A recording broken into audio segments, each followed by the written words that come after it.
15वें श्लोक में भगवान कहते हैं, सर्वव्यापी परम अक्षर परमात्मा सदा ही यज्ञ में प्रतिष्ठित है। यहाँ पे सर्वव्यापी परम अक्षर एक ओंकार,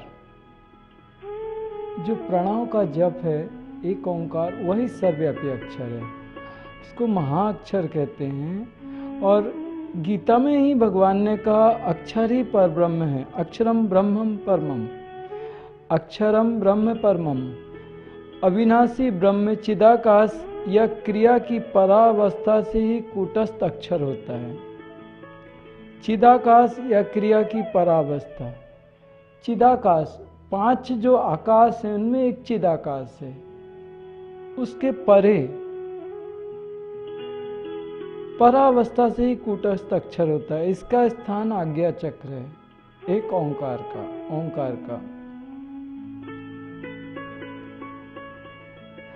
और यहाँ पे एक साधक उस गुरु तत्व, उस प्रकाश तत्व तक कैसे पहुंच सकता है? भगवान यज्ञ की क्रिया बता रहे हैं।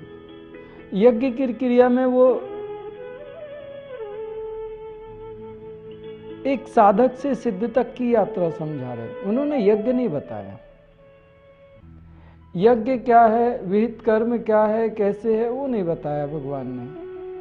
तो लेकिन परमात्मा एक बात स्पष्ट कह रहे हैं कि सर्वव्यापी परम अक्षर परमात्मा सदा ही यज्ञ में प्रतिष्ठित है। मतलब जो ओंकार है, भगवान कृष्ण ने कहा है कि मैं मंत्रों में ओंकार हूं। गुरु नानक जी ने जो साधना करी, कितनी लंबी साधना, और उन्होंने एक ही बात कही, एक ओंकार। और यहां भगवान कृष्ण भी कह रहे हैं सर्वव्यापी परम अक्षर परमात्मा वही परमात्मा स्वरूप है, सदा ही यज्ञ में प्रतिष्ठित है। तो एक ओंकार तो आज्ञा चक्र में है। और जो 5 आकाश होते हैं उनमें चिदाकाश के ऊपर भी जाना पड़ता है।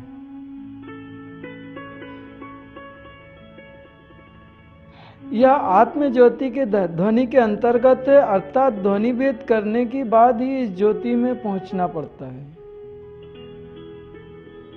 ये आत्म ज्योति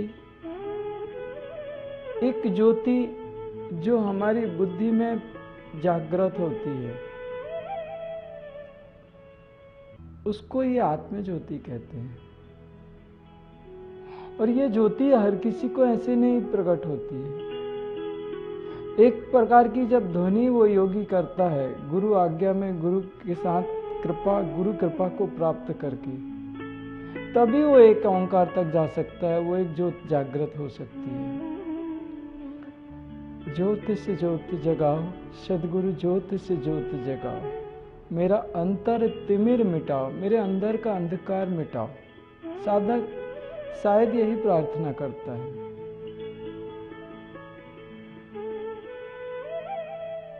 एक ओंकार, क्योंकि गुरु तो वही होता है। और अगर आप इस पूरी प्रार्थना को सुने तो शायद आपको ये गुरु तत्व और साधना की, साधक की जो आवश्यकताएं हैं, ज्योति से ज्योति जगा, सद्गुरु ज्योति से ज्योति जगा, मेरा अंतर तिमिर मिटाओ, सद्गुरु ज्योति से ज्योति जगा।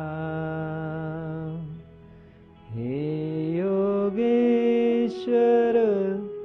हे परमेश्वर, हे ज्ञानेश्वर,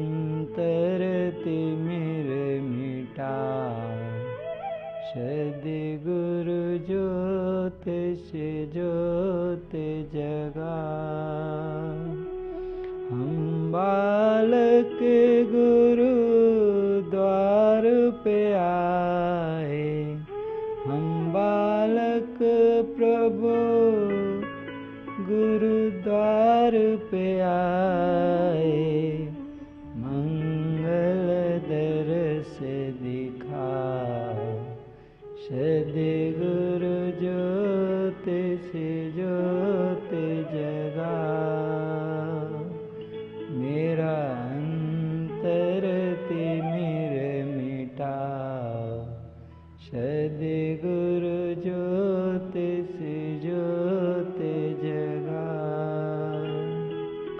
शीश झुकाए करें गुरु आरती, शीश झुकाए करें प्रभु आरती, प्रेम सुधा बरसा, सद्गुरु ज्योत से ज्योत जगा, मेरा अंतर तिमिर मिटा, सद्गुरु ज्योत से ज्योत जगा। साची ज्योत जगे जो हृदय में, साची ज्योत जगे जो हृदय में, सो हम नाद जगा, सद्गुरु ज्योत से ज्योत जगा, मेरा अंतर तिमिर मिटा, सद्गुरु ज्योत से ज्योत जगा। अंतर में युग युग से सोई, अंतर में युग युग से सोई, चित शक्ति को जगा, सद्गुरु ज्योत से ज्योत जगा, मेरा अंतर तिमिर मिटा, सद्गुरु ज्योत से ज्योत जगा। जीवन में श्री राम विनाशी, जीवन में सद्गुरु अविनाशी, चरणन शरण लगा, सद्गुरु ज्योत से ज्योत जगा, मेरा अंतर तिमिर मिटा, सद्गुरु ज्योत से ज्योत जगा।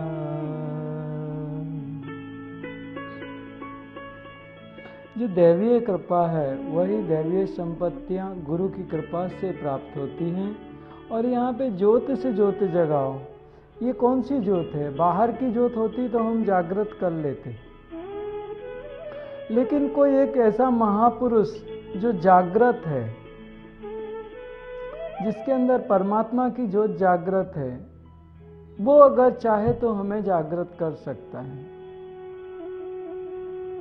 तो यहाँ पे एक साधक कहता है, क्योंकि आज्ञा चक्र तो गुरु चक्र है, गुरु तत्व के साथ बैठा हुआ है आज्ञा चक्र, तो यहाँ तो गुरु कृपा ही चाहिए।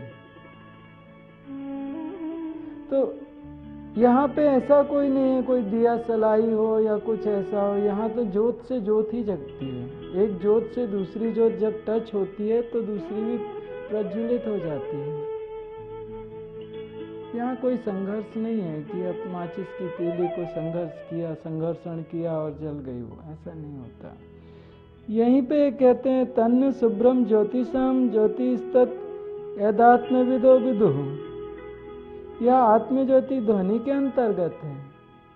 और इसमें ध्वनि, जब गुरु वो मंत्र देता है, वह ध्वनि है उसकी। ध्वनि भेद करने के बाद इस ज्योति में पहुंचना होता है। यह ध्वनि ही शब्द ब्रह्म है, आकाश या व्योम तत्व है। इसका स्थान विशुद्धि चक्र है।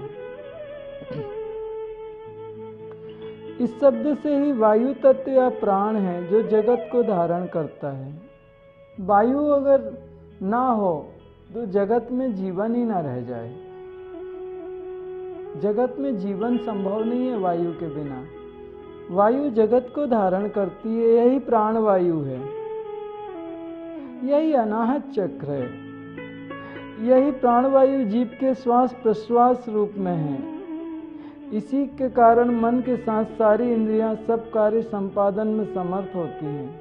इसी वायु के कारण ही मन के विषय, मन की इंद्रियां हैं, इंद्रियों के विषय हैं। यही वायु है, प्राणवायु अनाहत है ये। इस आकाश में मन को लगाने से साधक सर्वज्ञ होता है, सर्वथा ज्ञान की प्राप्ति होती है। आकाश तत्व मतलब विषयों से, इंद्रियों से, मन से ऊपर चले जाना, आकाश तत्व। गगना सदृशम, गगन के जैसे, आकाश के जैसे। सर्वज्ञ तत्व ही वेद ज्ञान है। इस प्रकार प्राण कर्म से शक्ति या तेज का विकास होता है, सारी क्रियाएं निष्पन्न होती हैं। यही मणिपुर तेज तत्व है। प्राण कर्म से सारी चीजों में तेज आता है। वायु से सब पूरे शरीर में तेज आता है, और जब वायु से पूरे शरीर में तेज आता है तो मणिपुर चक्र में अग्नि जो होती है, यहाँ पे वही तेज जो अग्नि बता रहे हैं ये तेज आता है यहाँ पे मणिपुर चक्र में। अगर मणिपुर चक्र में अग्नि ना हो तो सारा शरीर मृत तुल्य हो जाए, जड़ता आ जाती है, हिल नहीं सकता शरीर। यहाँ मणिपुर, भगवान ने सिर्फ एक ही शब्द बोला है, उन्होंने एक ही बात, कर्म ब्रह्मोद्भवम विद्धिम ब्रह्माक्षर समुद्भवम तस्मात् सर्वगतम ब्रह्म नित्यम यज्ञ प्रतिष्ठितम। उन्होंने एक ही बोला, एक परम अक्षर परमात्मा सदा ही यज्ञ में प्रतिष्ठित है।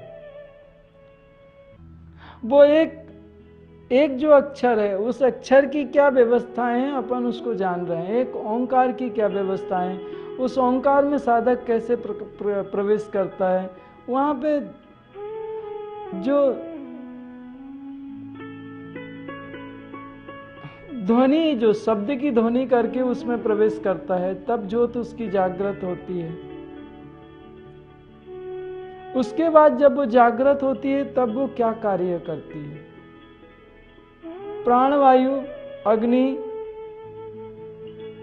मणिपुर चक्र, इसके न अगर अग्नि न रहे तो हम कोई भी कार्य नहीं कर सकते, जड़वत निश्चेष्ट हो जाते हैं। इसके लिए क्रिया शक्ति फलोत्पादन करने के कारण यज्ञ रूप में अभिहित होती है। इस यज्ञ के समस्त क्रिया शक्ति के परिचालन से रस या आनंद उत्पन्न होता है। अब यज्ञ जो भी है आगे बताया जाएगा, इस यज्ञ से रस का उत्पादन होता है। क्रिया शक्ति से, इसके यज्ञ के करने से रस का उत्पादन होता है। एक नई बात इसमें आई कि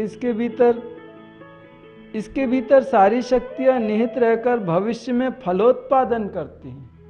इस यज्ञ में सारी शक्तियां निहित होती हैं, सारी दैवीय शक्तियां, सारी सजातीय वृत्तियां इसके अंदर रहती हैं। और वो जब हम यज्ञ कार्य में प्रवृत्त होते हैं तो फलोत्पादन करती हैं। वही जो सजातीय वृत्तियां हैं वो हमें फल प्रदान करती हैं। भगवान कृष्ण जिसको कहते हैं कि वो सारा फल जो खा जाता है वो चोर है। मतलब जो फल की इच्छा से काम करता है और फल को खाने के लिए, फल की प्राप्ति के लिए काम करता है और सारा फल खाता है, वो चोर है। यज्ञ की जो हवन सामग्री है, हविष्य है, वो स्वयं खा जाता है। देवताओं का माल भी वो खुद खाता है, वो चोर है। स्थूल रूप में यही शुक्र या सबका बीज है। स्थूल रूप में जो वीर्य होता है वो यज्ञ कर्म करने से वीर्य का उत्पादन होता है, वीर्य श्रेष्ठ होता है। जिस प्रकार नारायण शयन करते हैं उसी प्रकार शुक्र में समस्त बीज के साथ जीव सुप्त रहता है। उस शुक्र में जीव का बीज सुप्त रहता है, इसी कारण इसको पर्जन्य कहते हैं। इस रस तत्व या बीज से क्षिति तत्व या मूलाधार उत्पन्न होता है। यही अन्नमय कोश या जीव का स्थूल शरीर है। मूलाधार ही पूरा शरीर, अपना जो शरीर है 5 भूतों का, वही मूलाधार है।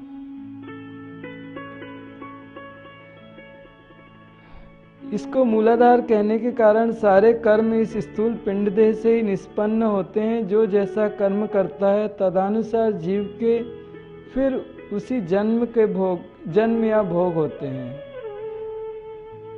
जो जैसा करता है, कर्म करता है, उसके कर्म प्रारब्ध बनते हैं और जो कर्म किया है विथ इंटरेस्ट प्रारब्ध में मिलता है। ये इनका एक व्यवस्था है कि आज्ञा चक्र में कैसे प्रवेश करते हैं। फिर आज्ञा चक्र में प्रवेश करने के बाद प्राणवायु सक्षम होती है, अनाहत चक्र खुलता है, अनाहत चक्र की प्राणवायु फिर तेज में समाहित होती है, तो मणिपुर में तेज भी प्रचंड हो जाता है। उसके बाद वो तेज प्रचंड होने के कारण जब यज्ञ कर्म करते हैं तो उससे जो जल तत्व है, वीर्य रूपी अमृत है, वो हमें प्राप्त होता है। उसके बाद हमारे को जो मूलाधार है उसमें हमें फल प्राप्त होता है, इस यज्ञ करने का फल प्राप्त होता है। ये पूरी प्रोसेस उन्होंने बताई। यज्ञ क्या है वो नहीं बताया, लेकिन क्या क्या होता है वो बताया। इसमें ये अध्याय 15 में भगवान एक बार फिर से संपूर्ण प्राणी अन्न से उत्पन्न होते हैं। अन्न उत्पत्ति से वृष्टि होती है, अन्न की उत्पत्ति से वृष्टि होती है, वृष्टि यज्ञ से होती है और यज्ञ विहित कर्मों से उत्पन्न होने वाला है। विहित कर्म के बारे में उन्होंने नहीं बताया, यज्ञ के बारे में उन्होंने अभी नहीं बताया, आगे के श्लोक में। समुदाय कर्म समुदाय को तू वेद से उत्पन्न और वेद को अविनाशी परमात्मा से उत्पन्न जान। जो एक ओंकार में पहुंच गया, जो गुरु होते हैं वो ओंकार में स्थित होते हैं। ओंकार स्वरूपा सद्गुरु समर्था। जो सद्गुरु समर्थ होते हैं वो ओंकार में स्थित होते हैं। उन्होंने अपना पुरुष तत्व छोड़ दिया, अब वो ब्रह्म तत्वों के साथ जुड़ गए, तो उनकी जो वाणी होती है वही वेद होती है। ये यही कहते हैं, समुदाय को तू वेद से उत्पन्न और वेद को अविनाशी परमात्मा से उत्पन्न हुआ जान। इससे वेद के बारे में श्री कृष्ण पहले भी कह चुके हैं कि जो परमात्मा में अपने स्थिति में स्थित प्रज्ञ है, वेदों से उसका सिर्फ उतना सारोकार है कि जैसे हमें बहुत बड़ा पानी का सरोवर, निर्मल जल का सरोवर मिल गया, उसके बाद थोड़ा सा पानी कहीं बाजू में छोटा सा एक गड्ढे में पानी भरा हुआ है, तो वो छोटे से गड्ढे का पानी वेद के जैसा है। जो स्वयं परब्रह्म में एकाकार हुआ है उसको वो निर्मल जल का सरोवर मिल गया।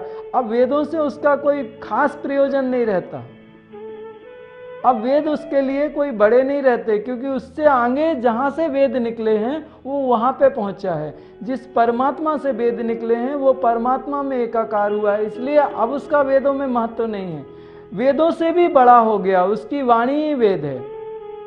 और शिव जी ने इसका समर्थन किया है। भगवान शिव गुरु गीता में कहते हैं, मंत्र मूलम गुरुर वाक्यम। जो गुरु के मुख से निकलता है वही मंत्रों का मुख्य है। मतलब जो उस ब्रह्मनिष्ठ महापुरुष के मुख से निकलता है वही श्रेष्ठ है। यहाँ पे वेदों से उत्पन्न और वेद को अविनाशी परमात्मा से उत्पन्न जान। इससे सिद्ध होता है कि सर्वव्यापी परम अक्षर परमात्मा सदा ही यज्ञ में प्रतिष्ठित है। इस बात ये अध्याय तृतीय अध्याय के 14 और 15वां श्लोक में भगवान कहते हैं। आगे अपन 16वें श्लोक में कहते हैं,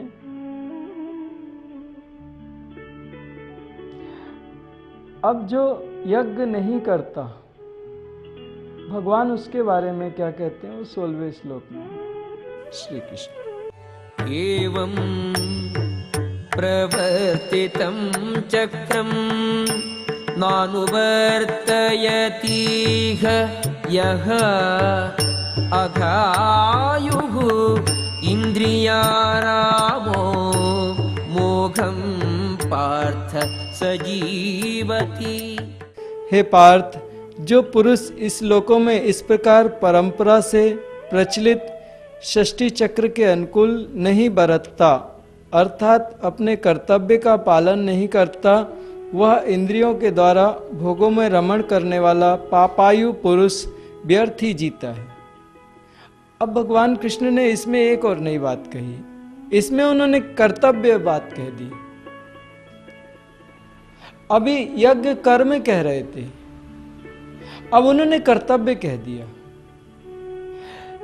हे पार्थ, जो पुरुष इस लोक में इस प्रकार परंपरा से, इस लोक की परंपरा है क्या? यज्ञ कर्म,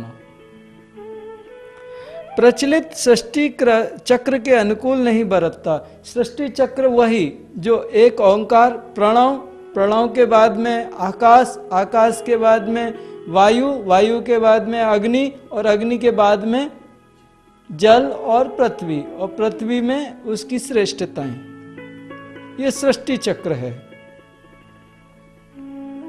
मतलब जो भी चलता है वो ओंकार से चलता है, सब डिवाइन होके चलता है। यहां भगवान कह रहे हैं कि इसके अनुकूल नहीं बरतता, इसके प्रतिकूल चलता है। वो प्रतिकूल कैसे चलेगा? वह अपनी इंद्रियों के द्वारा भोगों में रमण करने वाला है। वो ओंकार से नहीं जुड़ा होगा, गुरु तत्व से नहीं जुड़ा होगा, वेदों की ज्ञान से नहीं जुड़ा होगा, मनमानी करेगा, अपनी इंद्रियों को विषयों में फंसा के उन विषयों में घूमेगा। यह इंद्रियों के द्वारा भोगों में रमण करने वाला पापायु पुरुष व्यर्थ ही जीता है। इसके जीने का कोई उद्देश्य नहीं है, ये व्यर्थ जी रहा है। पापायु, जो भी आयु ये व्यतीत कर रहा है वो पाप ही इकट्ठे करेगा, पाप संग्रहित करेगा, पापायु जीवित। भगवान, अगर आप इस सृष्टि चक्र के अनुकूल चलते हैं तो आप पर ब्रह्म परमात्मा के साथ एकाकार होंगे।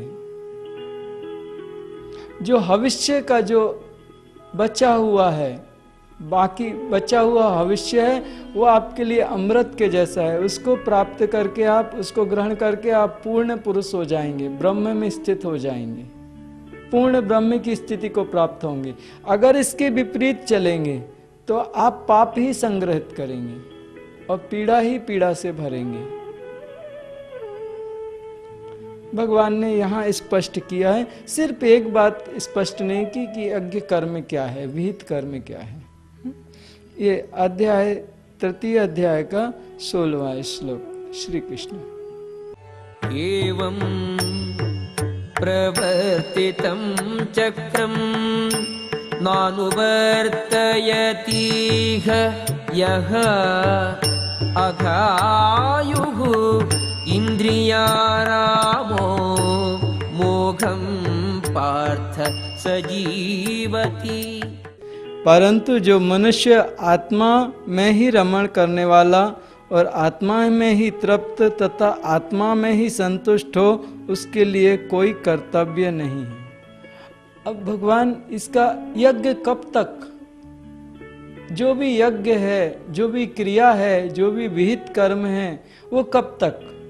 भगवान बोलते हैं जब तक आत्मा में रमण करने वाला आत्मा में ही तृप्त और आत्मा में ही संतुष्ट ना हो जाए, सारी इच्छाओं की मृत्यु हो जाए, भ्रम मर जाए। भ्रम रूपी भीष्म का जब नाश हो जाए, इच्छा मृत्यु हो जाए, तब तक उसके लिए आवश्यक है। उसके बाद में कोई आवश्यकता नहीं है। जब वो अपनी मंजिल तक पहुंच गया तब वाहन की साधन की कोई आवश्यकता नहीं। अब वाहन में कब तक बैठे रहेंगे? सीढ़ी से सिर्फ ऊपर चढ़ना है। अगर अपन ऊपर आ गए तो अब सीढ़ी का त्याग कर देना अगर वो कर भी देता है तो इसमें कोई गलत नहीं है, वो करता रहे, वो उसकी इच्छा है। लेकिन अगर अब वो त्याग करता है यज्ञ कर्म, क्योंकि अब उसकी यात्रा पूर्ण हो चुकी है, वो स्थित प्रज्ञ की स्थिति में आ गया है। भगवान बताते हैं कब तक, अगर उन्होंने कहा यज्ञ कर्म करो तो कब तक करें, कितने दिन तक करें? तो भगवान जवाब देते हैं जब तक आत्मा में रमण करने वाला और आत्मा में ही तृप्त तथा आत्मा में ही संतुष्ट हो जाए तब तक। अध्याय 3 17वां श्लोक।